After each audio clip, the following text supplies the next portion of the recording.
Madame, Messieurs, bonjour. C'est toujours un plaisir de vous savoir si nombreuses en train de regarder sur notre télévision l'univers de l'art. Alors aujourd'hui, dans les actualités, nous allons passer en revue sur des réactions en République démocratique du Congo autour de la signature de l'accord de paix entre Kinshasa et Kigali, prévu ce 27 juin 2025. Mais aussi on va parler de la Cour africaine des droits de l'homme et des peuples, CADHP en sigle, qui intervient dans les dossiers RDC-Rwanda et prévoit donner sa déclaration le 26 de ce mois.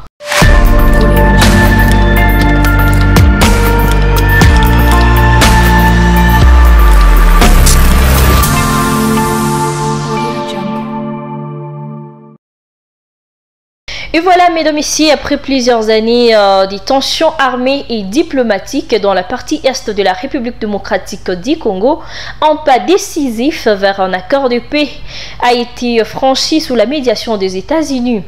Le 18 juin 2025, les experts gouvernementaux congolais et rwandais ont paraphé à Washington un texte d'accord en prélude à sa signature officielle prévue le 27 juin 2025 par le ministre des Affaires étrangères de ces deux pays, en présence du secrétaire bien sûr d'État américain Marco Rubio. Ce futur accord s'appuie sur la déclaration de principe signée le 25 avril dernier et résulte de 3 jours de dialogues autour des enjeux politiques, sécuritaires et économiques. Parmi les points clés abordés, d'ailleurs notamment le respect de l'intégrité territoriale, fin des hostilités, désarmement et intégration conditionnelle des groupes armés, création d'un mécanisme conjoint de coordination sécuritaire, retour des réfugiés et des déplacés internes, mais également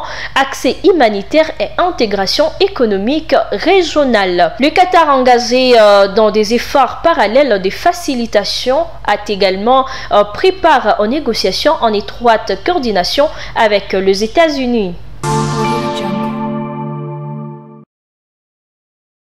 Alors, des réactions autour de cet accord qui sera signé le 27 juin, si certains saluent une percée diplomatique inédite et d'autres voix s'élèvent avec prudence face à ce processus qualifié d'opaque et de non inclusif.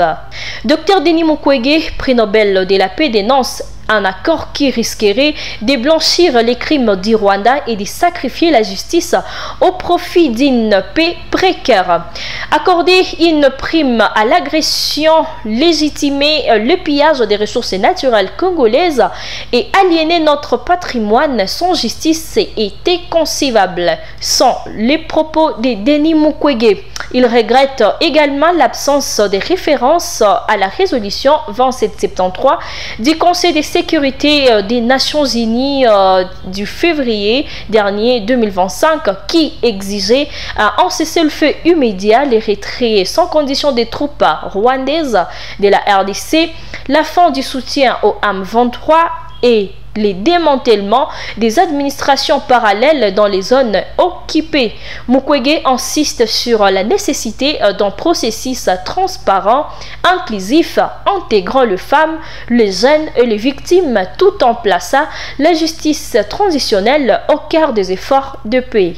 Pour le docteur Denis Mukwege, la paix véritable ne se limite pas au silence des armes ou à des accords commerciaux. Envisager une cogestion économique avec un État agresseur sans justice ni réparation, c'est tourner les dos aux millions de victimes congolaises. La justice est non négociable.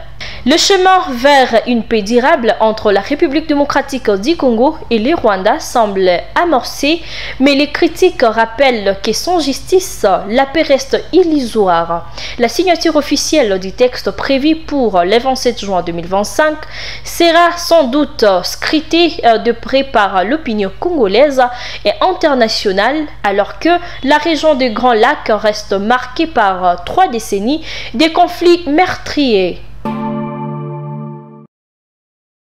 Ensuite, la Cour africaine des droits de l'homme et des peuples CADHP a fixé au 26 juin 2025 la date de prononcer de sa décision sur la compétence et la recevabilité dans l'affaire opposant la République démocratique du Congo au Rwanda. Cette information a été communiquée par le greffe de la Cour dans une correspondance adressée aux deux États. Kinshasa accuse Kigali de 30 années d'agression, de pillage et de massacres sur son territoire. La Cour rendra un arrêt sur la compétence et la recevabilité en audience publique le 26 juin 2025 à partir de 10h heure d'Arusha à son siège en République unie de Tanzanie. Lors de l'audience, les avocats du Rwanda ont plaidé l'irrecevabilité de la requête congolaise, arguant qu'elle serait prématurée faute d'avoir épuisé le voie des recours prévus par les mécanismes régionaux et internationaux. Kigali a également contesté la solidité du dossier congolais, affirmant qu'il repose en grande partie sur des informations médiatiques. La défense rwandaise a en outre demandé la suspension de la procédure en attendant la décision de la Cour de justice de la communauté de l'Afrique de l'Est EAC saisie sur un autre différend entre deux pays.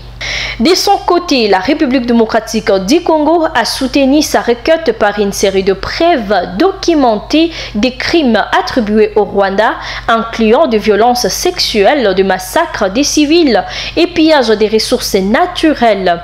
Les avocats congolais ont mis en garde la Cour contre le message qu'elle enverrait en se déclarant incompétente face à des faits aussi graves.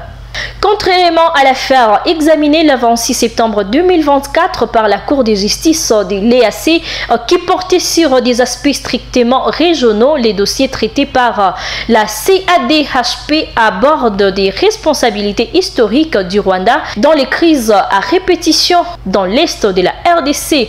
Pour renforcer son argumentaire, Kinshasa s'est entouré de plusieurs activistes des droits humains. Le 26 juin prochain, tous les regards seront donc tournés vers Arusha où la CADHP devra décider si elle se donne compétence pour juger cette affaire aux implications politiques et judiciaires majeures pour la région des Grands Lacs.